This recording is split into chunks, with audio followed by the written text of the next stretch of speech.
Alright, Chris, so now we're entering East Broadway. This is the Fuzhou community. So what we're very known for over here is gambling. As you can see, look at this. This ain't paper. This is New York Dream. So I recently did a Google search on what the difference is between photojournalists and documentary photographers, and I didn't really do that much research because I was lazy as hell.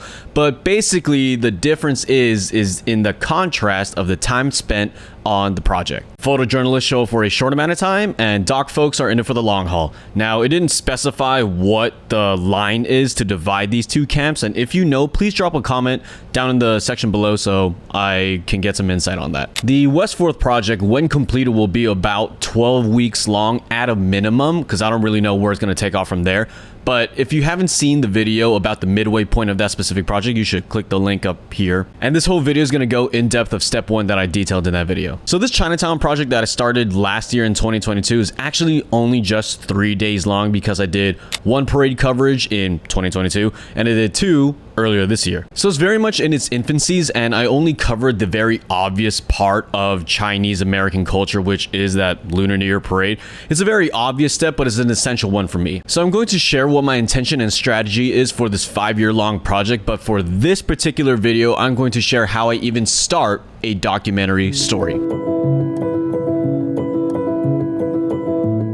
So the way that I find my focus or my story essentially is actually through music. So let's talk about that. I didn't study music. I didn't play any instruments growing up. A piano? Never met her. Now, I don't know enough about music to share anything new, revealing, or intelligent like most things that I say on this channel, but intentional listening is actually what got me to my way of thinking and perceiving a lot of the storytelling techniques that I implement today. And with the amount of attention that I give to a song, I understand that everything is a sentence in the grand essay that the artist is trying to show us. But these details that the artist put so much time and love into to deliver us in their song or their album often gets overlooked, because a good beat is usually good enough for most people when they're commuting or doing whatever. But when I listen to a song intentionally, I kind of hone in on these details that I find so interesting, and then sometimes that could lead to another discovery that makes me appreciate the overall body of work that much more. And New York City is a banger of an album, and the songs that make that album are the stories that come from this place. The instruments and lyrics, or the people in small communities that make these songs, well, those are the things that I focus on the most. What's underappreciated, what's been overlooked, what is all around us that we constantly glance over because we just rock with the beat that the song has. With the skill for pattern recognition and a curiosity to dive deeper, that's how I find my focus for stories. That's how I started my first 2. That's how I completed the one with my friends Joan and Kay. If you haven't seen that video, that is my first photo book ever made, 1 of 1. Click the link up here. Full details up there. This is how I also dug into West 4th and why I'm doing the Chinatown project on a 5-year-long process. I want to find those stories that have upheld this community for years and still do to this day. Okay, all right, Chris, let me take you to some place that's really nice. Watch out. We're in New York. Welcome to Chinatown. All right, so back in the 80s, there was like a gang shooting around here. I guess killed multiple people and injured a few kids. But up until a few years ago, I guess they started putting like druggies, all the shelters, all the psych ward people over here. And it's looking like this now. So back when I was younger, the first store we would go to would be this one, all the kids in the neighborhood. All right, so first thing we would buy would be Dragon Ball Z cards, and then Dragon Ball Z clothes, the one with the pants and the shirt. All right, right next door would be a stationery store. So what was very popular back then was 0.5 lead pencils and gel pens, all right? But we didn't use the gel pens. The gel pens were for girls, gifting girls, all right? Okay, and now the last spot I want to show you guys over here would be this spot. This used to be the family dim sum spot. Everybody from East Broadway over here went to this spot to Yumcha, but now there's pretty much nothing. All right, so now I have my focus, but I don't necessarily know specifically what I'm going to be photographing. So I have to go scouting. I spent a lot of time tweaking, modifying, and perfecting this part of the process, because in my first 2 doc projects, I bombed those from basically bombing this part of the process. Number 1 rule for me is just to be cool, have my cameras out so that I'm not hiding the intention that I am a photographer, but I'm not trying to also cause any ripples. I'm not going in guns blazing with my camera, because to me that kind of feels like walking into someone's house with my shoes on and opening up the fridge and just taking a bite out of something. And again, this is just my personal preference. You can do whatever you want. There are many different groups of people who are comfortable at different levels, so sometimes you can go guns blazing and they welcome that.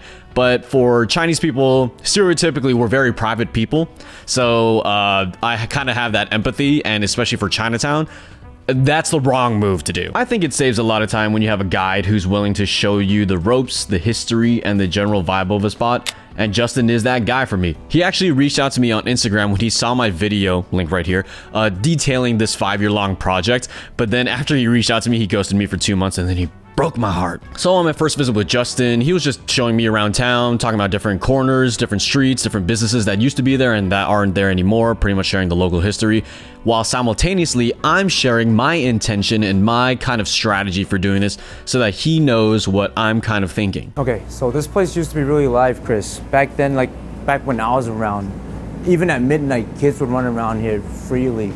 Parents would be all chilled and comfortable with them running around. I was one of those kids.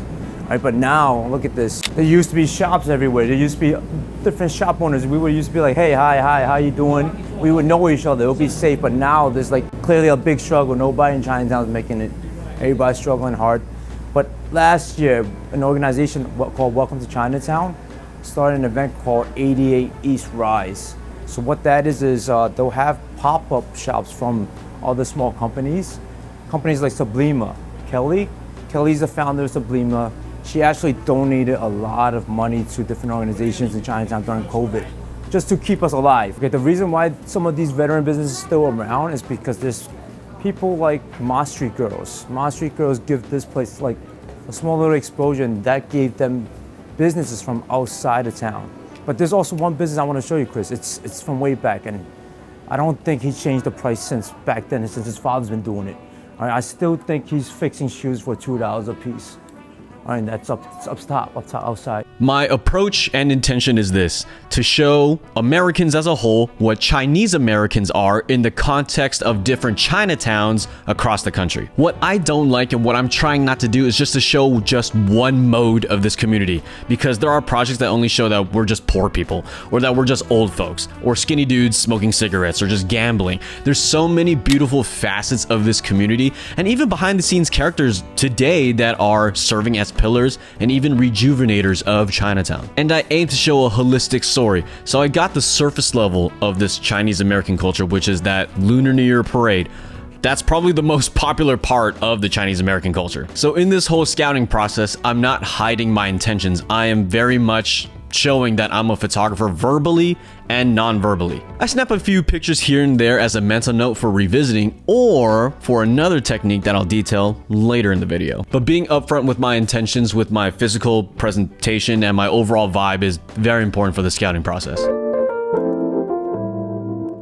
This is not a gear video, so I'll be brief about this. I recently picked up the GFX 100 as a means of crafting a timeline quicker with checkpoint photos. Particularly for the beginning of my process, using a digital camera helps a lot in preliminary coverage for mental notes on certain people and areas. It satisfies my impatience for getting my photos back, because usually it's a 3 to 4 day turnaround for my film photos, and it helps me deliver these photos back to these people so we can start developing that trust. I'm rocking the Mitacon 65mm f1.4 lens, and it's perfect for those photos I like that flex that medium format look. The GFX is already a slow camera, so attaching a fully manual lens like the Mitacon frames my mind in a way where I work at the same speed that I do with my film cameras. So far so good. I'll talk about this more in another video. To me, the hardest part about this whole process is the warm-up, because anxiety is riding high. I'm new to the spot, nobody's really familiar with me, so I think a regular schedule for visiting is a good way to combat this problem. Justin and I have been doing a pretty good job in keeping a regular schedule for meeting up every single week and walking around the neighborhood. He would introduce me to a steady flow of new characters that I could interview for this documentary, but he did give me a really useful tip in furthering this trust building, this process, and that is to print photos out of every single person that I've photographed so that I could give it to them whenever I see them again. Oh, these are all upside down. Oops, sorry. This suggestion was really good on a number of levels, but it's just nice that these people who probably aren't exposed to photography nearly as much as you and I are, and to get a photo of themselves back probably does further that trust and, you know, builds their confidence about themselves. So this scouting and visiting and warm-up is going to be a very long process. I'm pretty sure a lot of it's not going to be as exciting, and for you it might be different, for you it might be the same, but I'm trying to earn my seat at the table, and I'm going to try to remain there until I see the story kind of unfolds itself, so I can get a better direction of maybe following a particular person, a particular business, or just maybe a holistic view of Chinatown and what it could offer. I'm not really sure, but I'm going to try to visit constantly so that I could witness every part of the process. So thank you guys so much for watching this video. I'm going to be installing and doing different parts of this documentary part, and I will be recording these interactions that I'll be giving these photos back, because I think that's going to be a really special part. And I will see you guys in the next video. Yeah, comment down below. Peace.